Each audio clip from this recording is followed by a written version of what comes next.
Hey everybody, Corey here. Just out for another one of my walks and walk with me, and I just found another rock, little monstery looking thing, and he was stuck in a tree. So I'm going to put him back in a new tree, and I wasn't going to record, but something is coming to me. He won't fit in there. He won't fit in that hole. Let's find a new spot for him. Let's leave him sitting on a limb. Kind of where we are right now, balancing ourselves on limbs in life. So the rock just brought to my awareness and my attention. It started to access through some stories of envy, the green eye envy, the monster of it all. And wishes are often like green eye envy. They are. We wish for something, we wish to be like somebody, we wish to have something, we wish, and often because we've seen it elsewhere. Oh, and I just found the most beautiful one. Look at this beauty. And so the other one, it's not that the other one wasn't beautiful, and we could wish to be as beautiful as someone else to be. We wish could be the best dancer, we wish we could be the best at something. We wish we could be more than, better than. And all of those we don't realize are in the vices, not the virtues, is in the vices. And that takes you to things like envy and gluttony and jealousy and those type of things that take us so far away from our truth, away from who we are.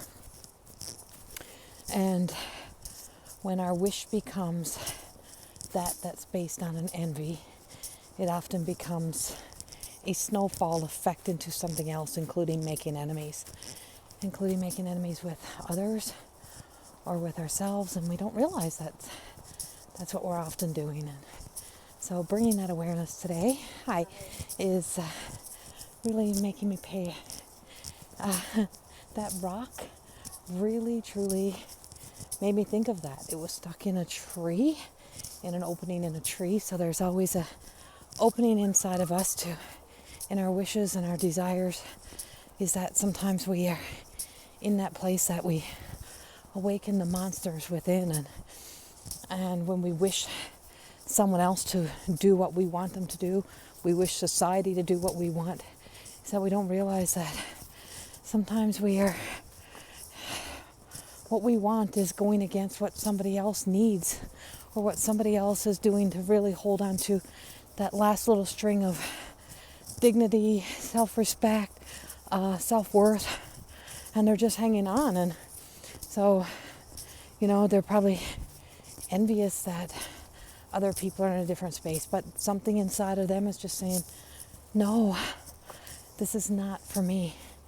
So as we look at envy in a bigger way, and we look at the green-eyed monsters, is that we are seeing more and more of that awakening inside of more and more people. And yesterday I spoke about energy, and earlier today I did record another one. So this is 2 recordings in one day that will not release in one day, but they're definitely things that really matter right now. And so our wishes healthy wishes. And I teach this when I teach Reiki and any healing or anything of value and worth and quality and quantity within our lives, is that don't ever make a wish upon another. Don't ever make that assumption that you know what is best for another. And don't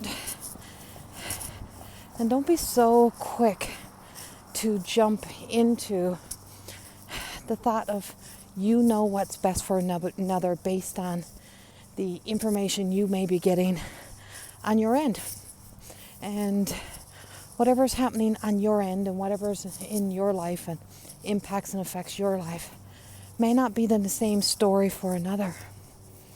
And people's whys are different, and people's truths are different, and people's fight for their lives are different. And when I wrote the book More Than Existing, It truly was about being able to look at a different side of the story and different spectrums and different views.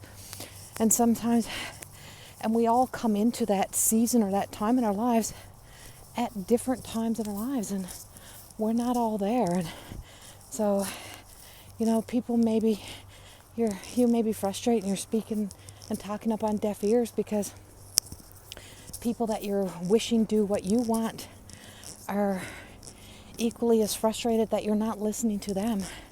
And, and there is a sense of envy, anger, jealousy, all the vices that come out, our unhealthy selves come out, and that's where attitude comes out. And there's many times throughout history and throughout repeated cycles that we can see the effects of wishing people to do what we want them to do and do things our way. That didn't go so well. Hi. And so if it's not feeling right to people, then you have to know that it's not feeling right for a reason. And so I'm just down another little painted rock, but I don't think it has any. It actually looks like a rock of chaos. Looks like somebody tried to paint it, but it didn't go so well.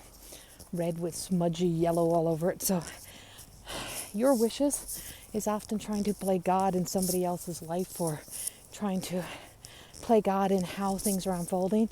And don't try to play God in somebody else's life. Don't try to force a false sense of fear God into somebody else, and don't let envy eat away at you. Don't let yourself fall into the isms, the vices, and the not true self. And every time we fall away from grace and we fall down in fear, is we find ourselves in a not so pretty place. And I'm going to go back now into this beautiful, beautiful rock that I found. And it's also a Sylvan Lake rock. And the other one was pretty cool too, for whoever created the green one, the green face one. And it definitely made me stop, gave me something to speak about, gave me something to talk about. And not that I couldn't talk about it all day, but showed me something else to share. And so I'm going to now show you, as I'm walking back up the stairs, we're going to rise back up here now. Rise up to our highest self and to say, what is of my highest good? What is right for me may not be right for another. And show me what is right for me. Allow me to do what is right for me and to live in what is right for me. But give me the courage and give me the strength to not to create a narrative of what I believe is right for another. To do unto others as I would do unto myself is also to be kind and show respect and dignity.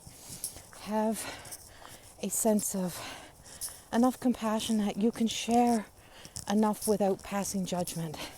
You can share information without demanding onto another or disgracing another or trying to shame another into making changes in their lives. And if that is happening to you, know that that'll never make you fall into doing what somebody else wants you to do. And when you do that because of what somebody else is trying to force you to do, you're falling away from you. You have to trust you. You have to trust your choices, your decision, and your why. But be willing to read all the information on all sides, not to be led by fear. And make your choice and decision. And as we look at this other beautiful rock, I'm trying to figure out if she's looking, if she's looking into another, or if she's looking into her, or if she's looking into faith. And I feel like this beautiful dancer of self-love and self-care, to me, she's looking into a shield. And she's looking into that shield of her own protection, her own safety, and trusting that your strong no's are your strong no's to the world are a powerful yes to you. And just be wise of that. When somebody is demanding onto you to do something that you don't want to do, your turn will come when you may be in that same situation where that same fear story or that same general story that we may be in, and throughout history and time, it is a proven fact that it never works to fear people into decisions, or to divide and conquer, or try to, push your wishes and your demands upon another, and let people come into their own choices and their own decisions. When we do, that's us from our highest place. And what's of God's will for me may not be that of another. And I'm going to put her at the T17. Actually, I don't. No, I'm not. Taking her with me. I'm holding her a little bit longer. She really resonates with me. So whoever painted this rock, thank you. Thank you. She's absolutely beautiful. And I want to show you what I'm walking into. See that beautiful sky? See how it looks like a head and a spread out body? And that's an angel in the sky. And your imagination can create any story that you want.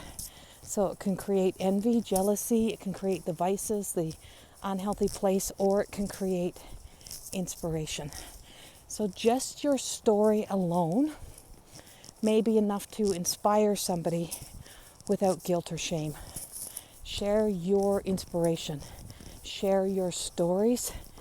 Don't force and don't use divide and conquer and judgment and shaming people, guilting people to make those choices and decisions. It never works for me. I'm very strong in who I am, and I make up my own mind, and I don't live envious of anyone else. I don't begrudge anyone else of what they have, and I don't believe I should have to take from another to fill my pockets, or to line me in the way of not being giving, in the balance of giving and receiving. And so knowing who you are and what you are, truly, twinkle, twinkle, little star, how I wonder what you are. You can be inspired. You can become curious about how another got where they are, why another